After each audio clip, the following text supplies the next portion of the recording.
Kenalkan, nama saya Nurlia Panigoro dari kelas A Sistem Informasi. Di sini saya akan menjelaskan tentang IRD dan bahasa basis data.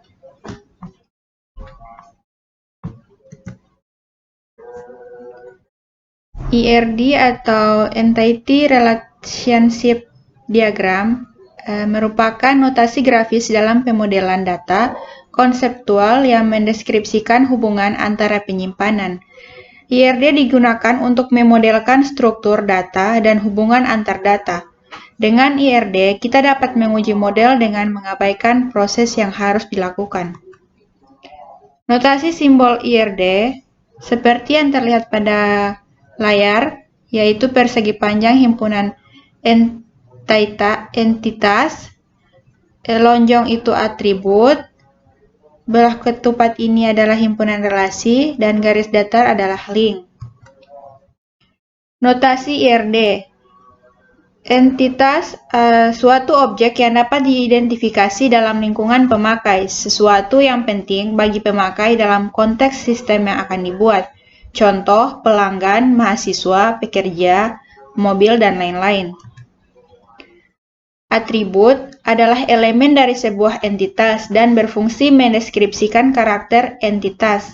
Setiap IRD bisa terdapat lebih dari satu atribut, contohnya seperti yang terlihat pada layar ini. Kemudian relasi menunjukkan adanya hubungan atau relasi di antara sejumlah entitas yang berasal dari himpunan entitas yang berbeda. Contohnya seperti yang terlihat pada layar ini. Berikutnya adalah contoh relasi antar tabel. Seperti tabel mahasiswa, ada kolom NIM, nama, dan alamat. Seperti itu juga pada tabel mata kuliah, ada kode mata kuliah, dan SKS. Kemudian kardinalitas. Kardinalitas relasi menunjukkan jumlah maksimal entitas yang dapat berelasi dengan entitas pada himpunan entitas yang lain.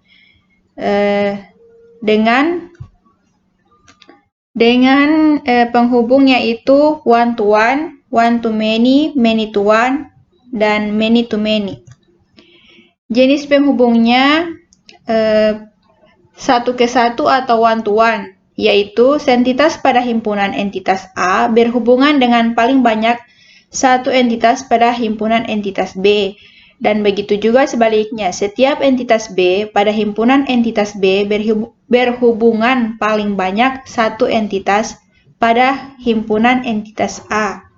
Contohnya seperti supir, penugasan, dan mobil.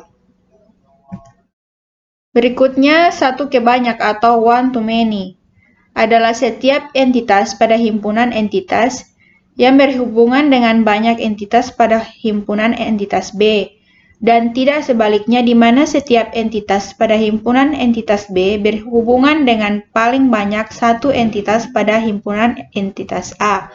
Contohnya seperti ini. Berikut banyak ke satu atau many to one. Setiap entitas pada himpunan entitas A berhubungan dengan paling banyak satu entitas pada himpunan entitas B, dan tidak sebaliknya di mana setiap entitas B pada himpunan entitas B dapat berhubungan dengan banyak entitas pada himpunan entitas A. Contohnya seperti yang tertera pada layar ini. Kemudian banyak ke banyak atau many to many. Setiap entitas pada himpunan entitas A dapat berhubungan dengan banyak entitas pada himpunan entitas B, dan sebaliknya di mana setiap entitas pada himpunan entitas B dapat berhubungan dengan banyak entitas pada himpunan entitas A.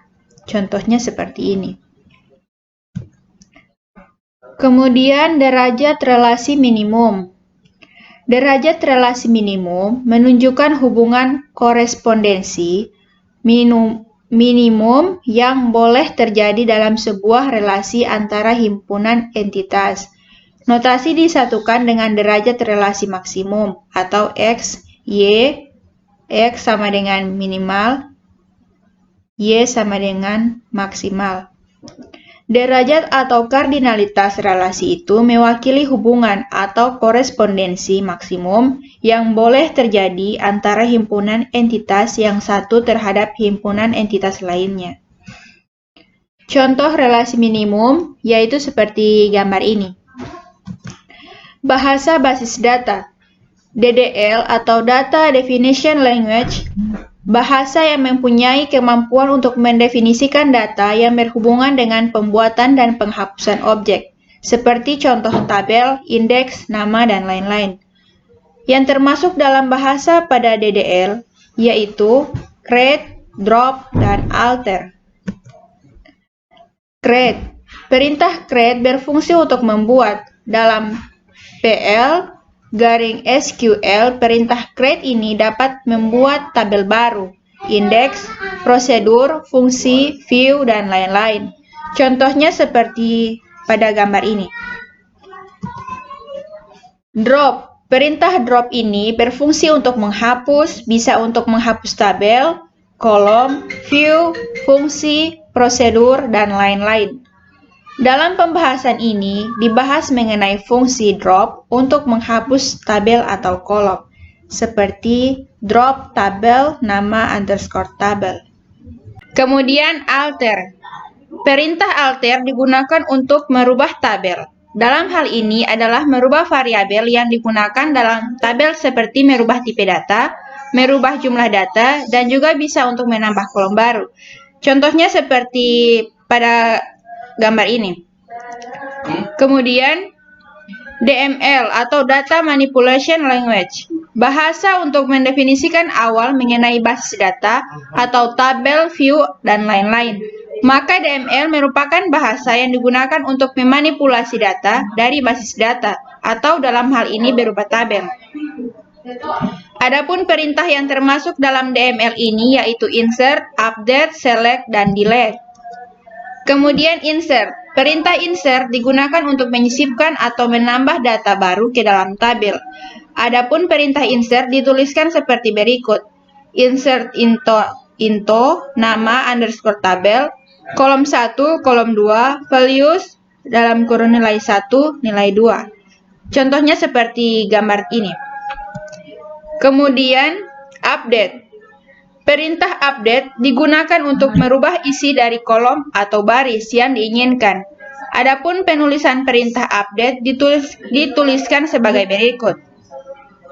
Update nama underscore tabel, set, kolom 1 sama dengan nilai 1, kolom 2 sama dengan nilai 2, dan seterusnya.